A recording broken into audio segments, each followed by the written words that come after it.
സുഹൃത്തുക്കളെ, അങ്ങനെ ആദ്യമായി ചാണകത്തിൽ നിന്ന് നല്ല ഒന്നാം തരം ഹത്തറിന്റെ മണം വന്നിട്ടുണ്ട്. കോക്രോച്ച് ജനതാ പാർട്ടിക്ക് വേണ്ടിയോ അല്ലെങ്കിൽ അവിടെ ഡൽഹിയിൽ പ്രതിഷേധിക്കുന്ന പ്രതിപക്ഷ പാർട്ടികൾക്ക് വേണ്ടിയോ അല്ല. പിന്നെ ഞാൻ സംസാരിക്കുന്നത് ഇവർക്ക് വേണ്ടിയല്ല. ഞാൻ സംസാരിക്കുന്നത് എനിക്ക് നേരിട്ടറിയുന്ന കുറച്ച് ആളുകൾക്ക് വേണ്ടിയാണ്. ഞാനും അവരിൽ ഒരാളായിരുന്നു. എൻ്റെ അച്ഛനും ആ പല അച്ഛന്മാരിൽ ഒരാളായിരുന്നു.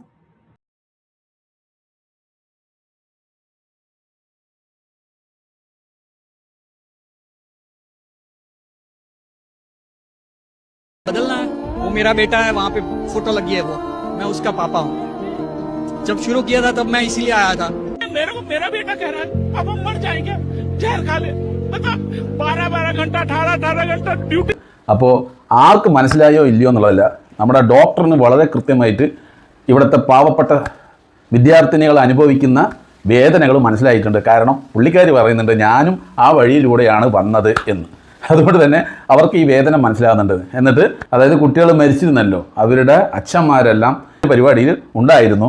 അപ്പോൾ അവരെ പോലും പോലീസുകാർ വെറുതെ വിട്ടിട്ടില്ല, ആക്രമിക്കുകയായിരുന്നു. അപ്പോൾ അതൊക്കെ കണ്ടപ്പോൾ വളരെ വിഷമം തോന്നിയിട്ടാണ് നമ്മുടെ ഈ ഒരു ഡോക്ടർ വന്നിട്ട് ഇങ്ങനെ വിശദീകരിച്ച് ഇവരുടേതായിട്ടുള്ള കുറച്ച് ഭ്രാന്തന്മാരുണ്ടാവുമല്ലോ, എന്തിനേയും രാജ്യവിരുദ്ധമായിട്ട് കാണുകയും രാജ്യദ്രോഹമായി കാണുകയും ചെയ്യുന്ന കുറച്ച് മതഭ്രാന്ത പിടിച്ച് അതുപോലെ തന്നെ രാജ്യസ്നേഹം മൂത്ത് ഭ്രാന്തായി രാജ്യവിരുദ്ധമായിട്ടുള്ള കമൻറ്റുകൾ ഇട്ടിട്ട് ഒരുപാട് നടക്കുന്ന ഭ്രാന്തന്മാരുണ്ടല്ലോ, അവർക്ക് വിശദീകരിച്ച് കൊടുത്തത് വളരെ സന്തോഷമുണ്ട്. ഡോക്ടർക്ക് ഒരുപാട് നന്ദി നമ്മൾ പറയുന്നുണ്ട്. തീർച്ചയായിട്ടും നമ്മൾ നല്ലത് കണ്ട നല്ലതെന്ന് പറയണം. അത് ഏത് ചാണകമായാലും ഏത് അത്ര ആയാലും ശരി. അപ്പോൾ ഇവിടെ വന്നിട്ട് ചാണകത്തിൽ നിന്ന് അത്ര മണത്തു, അതാണ് അതിൻ്റെ സത്യം. എന്തായാലും വളരെയധികം സന്തോഷമുണ്ട്. കുറേ ആളുകൾക്ക് കാര്യങ്ങൾ പറഞ്ഞു കൊടുത്തു. അതുപോലെ തന്നെ കുട്ടികൾ മരിച്ചു പോയിരുന്നില്ല, അവരുടെ അച്ഛന്മാരുടെ സങ്കടങ്ങൾ വിഷമങ്ങളെല്ലാം വളരെ കൃത്യമായിട്ട് എടുത്ത് ഓരോന്നും എണ്ണിയാണ് ഡോക്ടർ പറഞ്ഞു കൊടുത്ത് വിശദീകരിച്ചത്. ആ വീഡിയോ ഒരുപാട് ആൾക്കാർ കണ്ടിട്ടുണ്ട്. അപ്പോൾ അതിൻ്റെ താഴത്ത് കമൻറ്റുകൾ വന്നിട്ടുണ്ടായിരുന്നു, ഡോക്ടർ അതൊക്കെ ശരിയാണ്, എങ്കിലും എന്ന് പറഞ്ഞിട്ട് ഇങ്ങനെ പോവുക. പിന്നെ കുറേ ഭ്രാന്തന്മാർ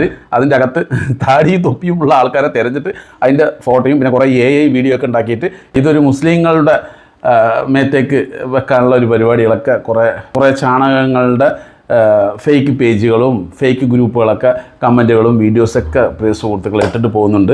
അപ്പോൾ നമ്മളിവിടെ വന്ന് പറയുന്നത് കാര്യങ്ങളാണ്, നമ്മൾ കണ്ട കാര്യങ്ങളാണ്. മനസ്സിലായോ?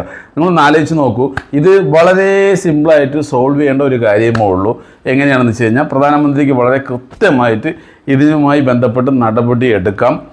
അതായത് ആരാണോ ഇത് കൈകാര്യം ചെയ്യുന്നത് അവരോട് കുറച്ച് ദിവസം മാറി നിൽക്കാൻ പറയുന്നത് വളരെ നല്ല കാര്യമായിരിക്കും. പക്ഷെ അതൊന്നും പറയാതെ തുടർന്ന് കുട്ടികളെ ആക്രമിക്കുകയാണ്. ഇത് ഒരു വട്ടമല്ല, 1-3 വട്ടം സംഭവിച്ച പിന്നെയാണ് കുട്ടികൾ റോട്ടിലിറങ്ങുന്നത്. അവരുടെ ജീവിതം പല രീതിയിലും നഷ്ടപ്പെടുന്ന ഒരു സാഹചര്യം വരുന്നതുകൊണ്ടാണ് അവർ റോട്ടിലിറങ്ങി.